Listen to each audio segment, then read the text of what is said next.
তোমাদের তাকওয়াটা, তোমাদের পরহেজগারিতা, তোমাদের খুদা বিধিটা, তোমাদের আল্লাহ বিরুটা, খুদার ভয়টা, আল্লাহর ভয়টা, আল্লাহর নামের কুরবানিটা, আল্লাহরে সন্তুষ্ট করার কুরবানিটা। সুবহানাল্লাহ বলুন। একমাত্র আল্লাহরে সন্তুষ্ট করার কুরবানিটা, একমাত্র আল্লাহরে রাজি করার কুরবানিটা, একমাত্র আল্লাহরে খুশি করার কুরবানিটা, এমপি খুশি করার কুরবানি আমি আল্লাহর কাছে পৌঁছে না, নেতারে খুশি করার কুরবানিটা আমি আল্লাহর কাছে পৌঁছে না, প্রধানমন্ত্রী খুশি করার কুরবানিটা আমি আল্লাহর কাছে পৌঁছে না, আল্লাহর কাছে পৌঁছে ওই কুরবানি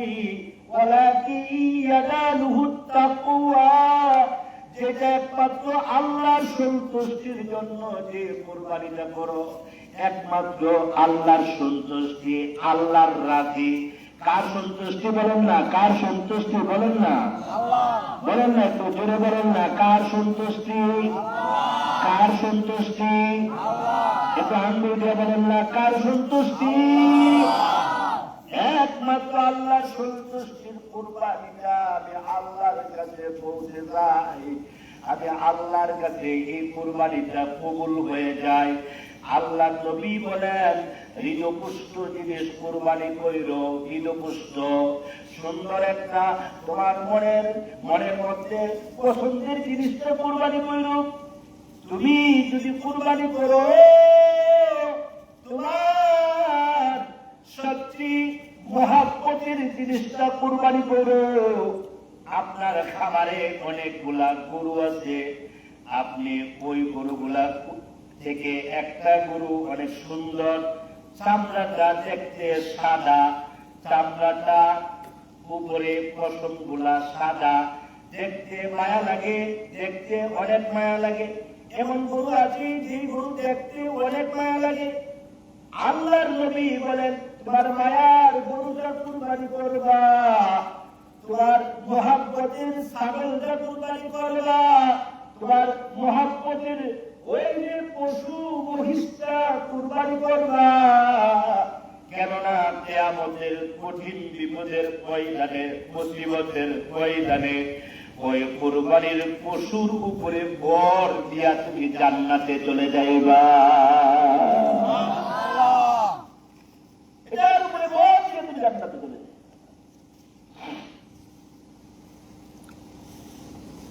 আমার মুহাদ্দিস সাহেব সুন্দর আলোচনা করে গেছেন।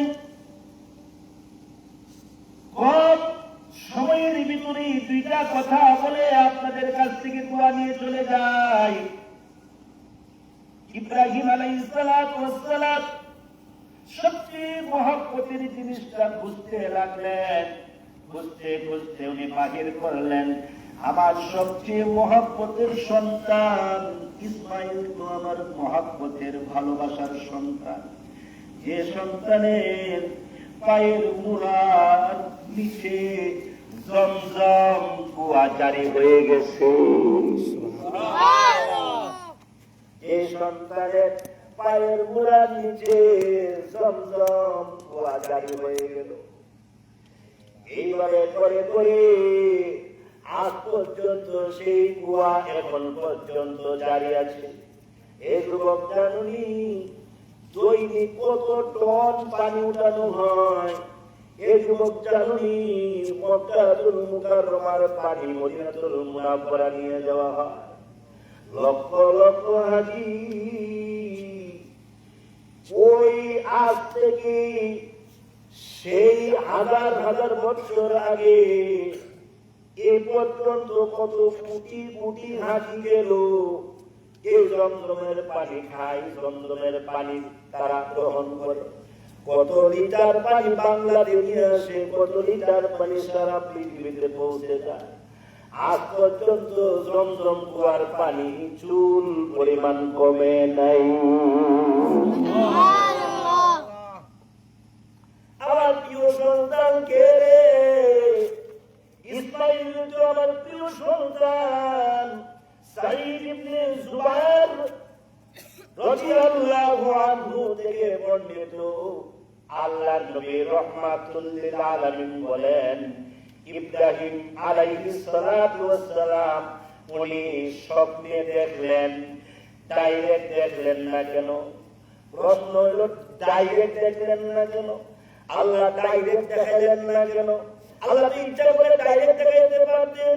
হে ইব্রাহিম, ছুরি লাগাও ইসমাইলের গলায়, আল্লাহ ডাইরেক্ট বলতে পারতেন, কিন্তু ডাইরেক্ট বলেন নাই। তার কারণ হইল, ডাইরেক্ট যদি হুকুম আসে তাইলে ডাইরেক্ট জবাই করতে হবে। জবাই ছাড়া কুরবানি হয় না, জবাইয়ের মাধ্যমে কেবল কুরবানি হয়। আপনার ছাগলটা যদি জবাই না হয় তাকে কুরবানি বলে না, আপনার গরুটা যদি জবাই না হয় তাকে কুরবানি বলে না। আল্লাহ যদি ডাইরেক্ট বলতেন, ইব্রাহিম ইসমাইলকে তুমি কুরবানি করো, তাইলে ইসমাইল জবাই করার লাজিম হয়ে যেত। এই জন্য আল্লাহ ডাইরেক্ট নির্দেশ না দিয়া শব্দের মাধ্যমে আল্লাহ হুকুম করলেন, তোমার প্রিয় বস্তুটারে তুমি কুরবানি করো। হযরত ইব্রাহিম খুঁজে বাহির করলেন আমার ইসমাইল। ইসমাইল আলাইহিস সালাতু ওয়াস সালামের গলায় এখন ছুরি লাগাইবে, কেননা নবীদের স্বপ্ন ওহী, তোমার আমার স্বপ্ন ওহী না। স্বপ্ন তিন প্রকার, আমাদের স্বপ্নগুলা তিন প্রকার। আমি ওই দিকে যাব না। নবীদের স্বপ্ন হলো ওহী। আল্লাহ ওহী পাঠাইলেন, ওহী বাস্তবায়ন করতে গিয়া যখন গলার মধ্যে ছুরি লাগায়, গলার মধ্যে ছুরি লাগায়, ওহী বাস্তবায়ন করতে গিয়া বৃদ্ধ বয়সী একটা সন্তান পাইলেন। তাফসীরের কিতাবে আছে ওই সময় ইসহাক আলাইহিস সালাম তখন পর্যন্ত জন্ম হয় নাই। ইসমাঈল আলাইহিস সালাম যখন জবাইয়ের ঘটনা হয় তখন পর্যন্ত ইসমাঈল পৃথিবীতে আসে নাই। ইসহাক আলাইহিস সালাম পৃথিবীতে তখনও আসে নাই। হযরত ইসমাঈলকে এত ভালোবাসতেন, বৃদ্ধ বয়সে আল্লাহর কাছে চায়া আনলেন, রব্বি হাবলি মিনাস সালিহিন। আল্লাহ বলছি কি হইছে, দেন না একটা নেককার সন্তান, দেন না যে সন্তান আমাকে আব্বু বলে ডাক দিবে, আমাকে আব্বু জান বলে ডাক দিবে, দেন না। আল্লাহ কবুল করলেন। আমি আল্লাহ সুখবর দিলাম, তোমারে খুশখবর দিলাম, ইসমাঈল দিলাম, যে ইসমাঈল বর্ধবাড়ি, যে ইসমাঈল শান্ত, ভদ্র, নম্র। সুবহানাল্লাহ বলবেন না? হালিম মানে কি? শান্ত, ভদ্র, নম্র, আর বলা আখলাক বলা একজন নেককার সন্তান তোমারে দিলাম। ওই নেককার সন্তানের গলায় ছুরি লাগাইবার সময় একটা প্রেম আর ভালোবাসার ব্যাপার আছে। একটা প্রেম আর ভালোবাসার মাঝখানে প্রতিবন্ধক হতে পারে। এই জন্য ইসমাঈল ডাক দেবে, আব্বু এই যে রুমালটা দিলাম, সুবহানাল্লাহ বলবেন না?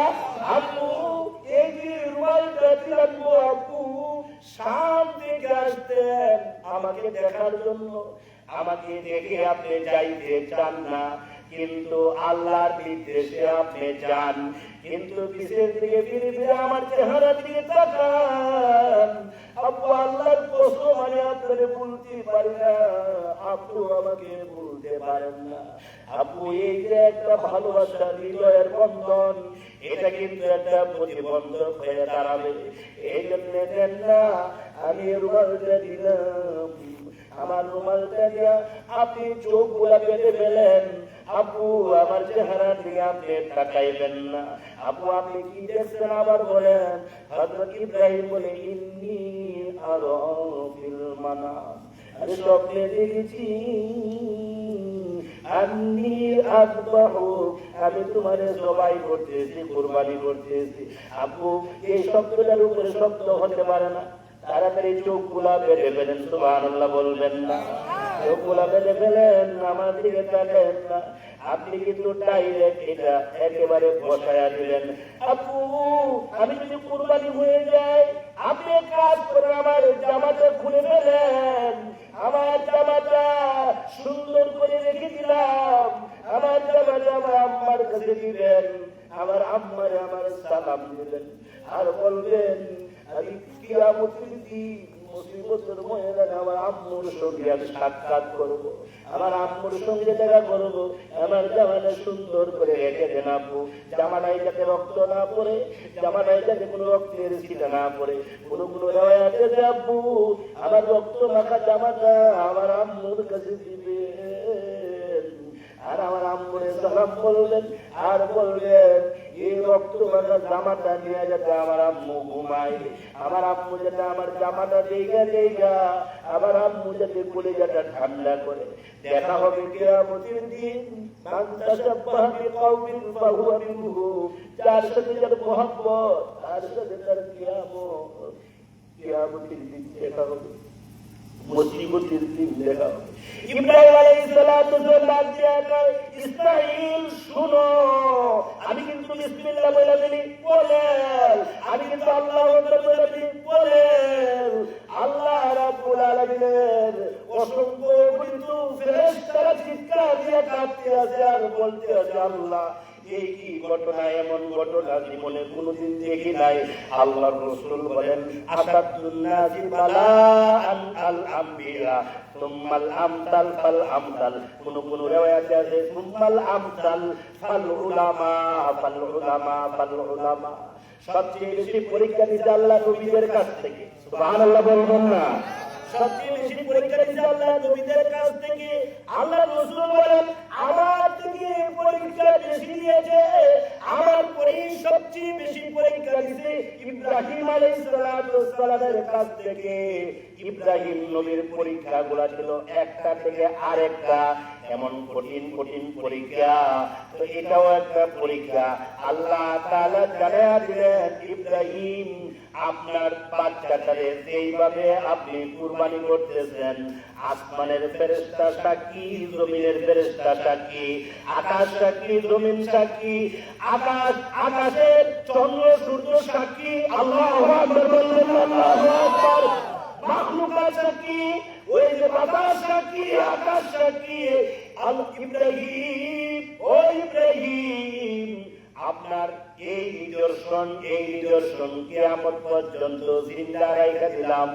বিসমিল্লাহ কইলা, আল্লাহু আকবার কইলা, যে মাত্র ছুরিটা দাবায়া দিলেন, কিন্তু ছুরিটা গলায় দাবে নাই। আল্লাহু আকবার বলার পরও দাবে নাই। হঠাৎ করে দেখা যায় আকাশের নিচ থেকে কে যেন বলে, আল্লাহু আকবার, আল্লাহু আকবার। হযরত ইব্রাহিম আল্লাহু আকবার বললে আকাশের নিচ থেকে কে যেন বলে, লা ইলাহা ইল্লাল্লাহ, লা ইলাহা ইল্লাল্লাহ। আল্লাহ কোরআনে বলেন, ইযা যুকিরাল্লাহ ওয়াজিলাত কুলুবুহুম। আমার ইমানদার, আমার মুমিনের শব্দে যদি আল্লাহর জিকির করা হয়, আমার ইমানদার মুমিনের অন্তরটা ভীত হয়ে পড়ে, আমার ইমানদার মুমিনের অন্তরটা আল্লাহমুখী হয়ে পড়ে। ইব্রাহিম আলাইহিস সালাম আল্লাহু আকবার, আল্লাহু আকবার কইছে, আকাশের নিচ থেকে কে যেন বলে, লা ইলাহা ইল্লাল্লাহ, লা ইলাহা ইল্লাল্লাহ। ইব্রাহিমের মনটা আল্লাহর দিকে ডাইভার্ট হয়ে গেল, ধাবিত হয়ে গেল। ইব্রাহিম আলাইহিস সালাম আকাশের দিকে তাকায়া বলে, কে গো? সুবহানাল্লাহ বলবেন না? কে গো? লা ইলাহা ইল্লাল্লাহ বইলা ডাক দিল, তুমি কে? তুমি কে? কে তুমি? লা ইলাহা ইল্লাল্লাহ বইলা সম্বোধন করছো। এটা আমার রবের কালাম, রবের কালিমা। কে? আমার আগের যুগের সব নবীরা লা ইলাহা ইল্লাল্লাহর দাওয়াত দিতে, এটা দাবির কালিমা, এটা মধুর কালিমা, এটা ছাড়া জান্নাতে যাওয়া যায় না। কে কে? এই কে কে কইরা আসমানের দিকে যখন তাকাইলো, হযরত জিবরাইল আলাইহিস সালাতু ওয়াস সালাম, জিবরাইল আলাইহিস সালাম আল্লাহর নির্দেশে জান্নাতের ভিতর থেকে যে তুম্বাটা নিয়ে আসছে, তুম্বাটা আল্লাহ জিবরাইল বলছিল, আল্লাহ কি করব? আল্লাহ ডাক দেয়া কই, জান্নাতের ভিতর থেকে তুমি একটা তুম্বা নিয়ে আসো, তাড়াতাড়ি জান্নাতের ভিতর থেকে তুম্বা নিয়ে আসো। জিবরাইল বলেন, আল্লাহ তুম্বা আমি জান্নাতের ভিতর থেকে আস্তে আস্তে গলার মধ্যে লাগায়া দিলে তো, টাইম তো বাকি নাই, গলার মধ্যে তো লাগায়া দিতেছে। আল্লাহ গলার মধ্যে তো ওই যে চাপ মারতেছে গো আল্লাহ, পুষ দিতেছে গো আল্লাহ। আল্লাহ ডাকবে জিবরাইল, তোমাকে 600 পাখা দিয়া আল্লাহ সৃষ্টি করেছি, 600 পাখা তো ব্যবহার করো নাই, কিন্তু আজকে ব্যবহার করো। আল্লাহু আকবার। 600 পাখা তো লাগে না, 2টা পাখা একবার খুলে আবার বন্ধ করে ফেললে আসমান থেকে জমিনে নামে যেতে পারো। আসমান থেকে জমিনে নামতে মাত্র 2টা পাখা ব্যবহার করলেই হয়। তোমাকে এত স্পিরিট দিয়া আমি আল্লাহ সৃষ্টি করেছি, আজকে 600 পাখা ব্যবহার করো। হযরত ইব্রাহিম আলাইহিস সালাম 600 পাখা মাইরা ডাইরেক্ট জান্নাতের ভিতরে চলে গেছে। 600 পাখা দিয়া প্রথম আসমান নিচে চলে আসছে। যখন ইব্রাহিম গলায় ছুরি লাগায়া দেয়, তখন হযরত আল্লাহু আকবার বলে বলাইছে, এ যুবক তুমি বলো তো বিসমিল্লাহি আল্লাহু আকবার বলার পরে কুরবানি করতে আর টাইম কতক্ষণ লাগে, আর ছুরিটা দাবাইতে আর কতক্ষণ লাগে? এতক্ষণের ভিতরে ভিতরে হযরত ইব্রাহিম লা ইলাহা ইল্লাল্লাহ বইলা ইব্রাহিমের মনটা আল্লাহর দিকে দাইবাত কইরা তখন দৌড় দিয়া আইসা যেই মাত্র ইসমাইলকে সরায়া ইসমাইলের জায়গার মধ্যে আল্লাহ ইব্রাহিম যখন ওই বেহেশতির দুম্বাটা রাইখা দিল, হযরত ইব্রাহিম হযরত ইসমাইল টের পায় নাই, ইসমাইলকে সরায়া দিয়েছে টের পায় নাই। সুবহানাল্লাহ। ইসমাইলকে সরায়া দিয়েছে টের পায় নাই, ওই জায়গার মধ্যে বেহেশতির দুম্বাটা রাইখা দিয়েছে।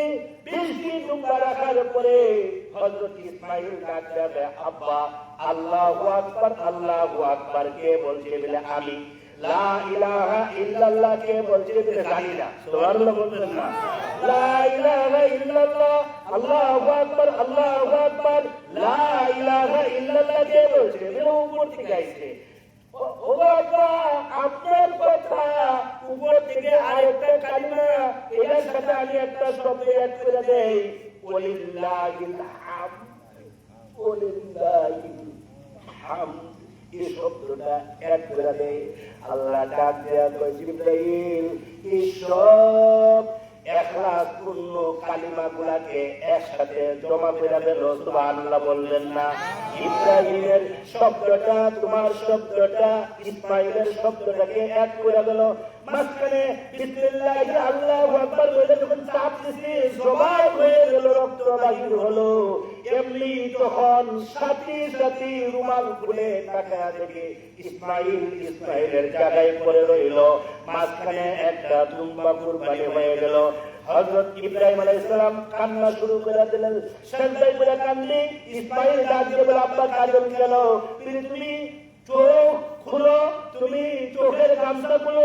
গামছা খুললেন, খুলা দেখে বাবা সেজদায় পড়ে রয়েছে। হযরত ইসমাইলও সেজদায় পড়ে গেলেন। একটা দুম্বার গলা থেকে অজস্র রক্ত বাহির হচ্ছে।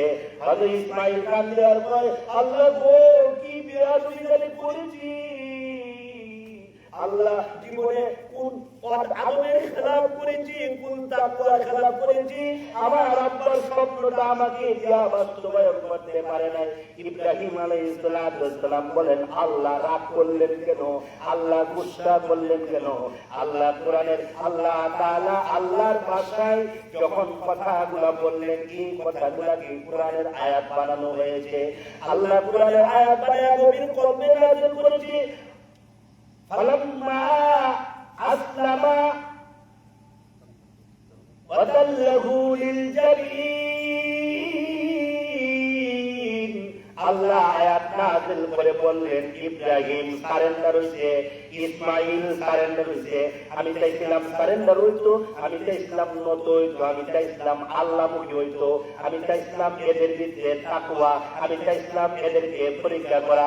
পরীক্ষাতে Ibrahim pass, Ismail pass. Pass যেহেতু কইরা ফেলছে, আমার তো উদ্দেশ্য এটা নয় ইসমাইল জবাই হয়ে যায়।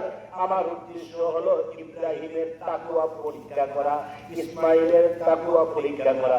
তাকওয়া, এখন তাকওয়া দিক দিয়া বাবা ছেলে দুজন কবুল হয়ে গেল, আল্লাহর দরবারে মঞ্জুর হয়ে গেল, নিদর্শন জারি হয়ে গেল, কিয়ামত পর্যন্ত জারি থাকবে। এই তাকওয়া এই পরহেজগারির এই ঘটনা কিয়ামত পর্যন্ত জারি থাকবে। শুধু ঘটনার জন্য আল্লাহ তাআলা এই সিস্টেম জারি করেন নাই। আল্লাহ তাআলা সবক দিতে বলেছেন, তাকওয়া সম্পূর্ণ কুরবানি করো, তাকওয়ার সাথে বাজারে যাও, তাকওয়ার সাথে পশু কিনো। শুধু কুরবানি তো শুধু ইবাদত নয়, 9টা দিন তোমরা ইবাদত করো, বندگی করো। 9টা দিন রোজা রাখো, 9টা দিন রোজা রাখবা। একটা রোজা এক বছর নফল ইবাদতে নফল রোজা রাখার সমতুল্য। একটা রোজা রাখবা 1 বছর রোজা রাখার সমতুল্য সওয়াব। 9টা রোজা রাখবা 9 বছর ইবাদত রোজা রাখার সমতুল্য সওয়াব। আর 10টা রাত ইবাদত করবা, একটা রাত একটা শবে কদর। সুবহানাল্লাহ বলবেন না? আজকে রাতের ইবাদত শবে কদর, আগামী কালের রাতের ইবাদত শবে কদর। 10টা রাতের ব্যাপারে আল্লাহ কসম খাইছে, ওয়ালায়ালিল আশর। আমি আল্লাহ 10টা রাতের কসম খাইলাম, আমি আল্লাহ 9 তারিখের কসম খাইলাম, আমি আল্লাহ শাফি ওয়াল ওয়াতর, আমি আল্লাহ বিজুরের কসম খাইলাম, 9 তারিখের কসম খাইলাম, আমি আল্লাহ 10 তারিখের কসম খাইলাম। এই সবগুলা ইবাদত বندگی ঠিক রাখো। এ উম্মত, তোমরা কিন্তু এগুলা ছেড়ে দিও না, এগুলা ছেড়ে দিও না।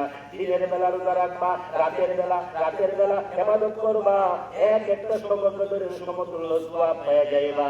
আল্লাহর রাসূল বলেন, ফাজিলের কথা শেষ করি, আল্লাহর নবী বলেন, আলিয়াতুলি হযরত আলী বলেন, লাব্বাইক ওয়া সাআদাইক ইয়া রাসূলুল্লাহ।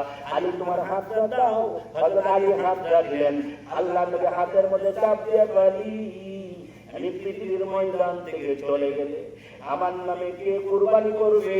সুবহানাল্লাহ বলবেন না? আমার পক্ষ থেকে কে কুরবানি করবে? আবু দাউদ শরীফের হাদিস, আল্লাহর রাসূল বলেন, হে আলী, আমি পৃথিবী থেকে চলে গেলে আমার পক্ষ থেকে কে কুরবানি করবে? পারবেনি আমার পক্ষ থেকে কুরবানি করতে। আলী বিল মাদিনাতি আশারা সিনিনা ইউদাহি, হাদিস শরীফে আছে, আল্লাহর নবী 10 বছর মাদানী জিন্দেগিতে 1 বছরের জন্য নবীকে কুরবানি ছাড়েন নাই। অথচ নবীর ঘরে খাবার নাই, অনেক সময় আপনারা শুনেছেন, হাদিসেও আছে। কিন্তু আল্লাহ তাআলা কুরবানির সময়ে নবীকে সেই তৌফিকটা দান করলেন। আল্লাহ তাআলা জিলহজের 10, 11, 12 এই 3 দিনের ভিতরে ওই কুরবানি করার নেশাব পরিমাণ মাল আল্লাহ নবীকে দিয়া দিতেন। সুবহানাল্লাহ বলবেন না? এই 3 দিনের ভিতরে আল্লাহ তাআলা এত বরকত রাখছে, এত রহমত রাখছে। 3 দিনের ভিতরে নবীর কাছে নেশাব পরিমাণ মাল আইসা পড়তো। নবী 10 বছরের ভিতরে 1 বছর কুরবানি ছাড়েন নাই। আলী, আমি দুনিয়া থেকে চলে গেলে আমার পক্ষ থেকে তুমি কুরবানি করবানি।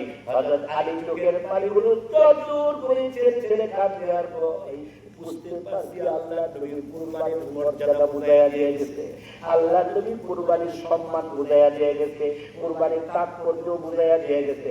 আল্লাহ নবী, জি হ্যাঁ ইয়া রাসূলুল্লাহ, আমি পৃথিবীতে যতদিন বেঁচে থাকি আপনি নবীর পক্ষ থেকে আল্লাহর নামে কুরবানি করব।